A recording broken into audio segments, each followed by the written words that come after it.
अविनाश खंडागळे यानं आत्महत्या केली हो काल परवाच. या आरक्षणाच्या वर्गीकरणासाठी अजून किती जीव घेणार आहात? या आरक्षणाच्या वर्गीकरणासाठी अजून किती जीव घेणार आहात माझ्या भावांचे? अहो मुख्यमंत्री साहेब,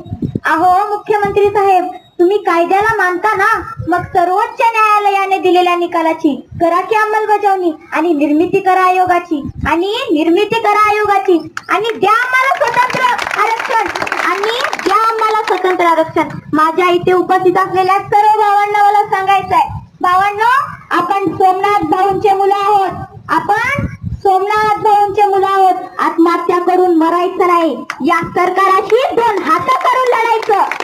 सरकाराशी दोन हात करून लढायचं सोमनाथ भाऊंनी सांगितलेलं आहे. जर कोणी आपल्याला आपला हक्क देत नसेल ना, जर आपल्याला आपला हक्क मिळत नसेल ना, तर तो हिसकावून आणायचा. तर तो हक्क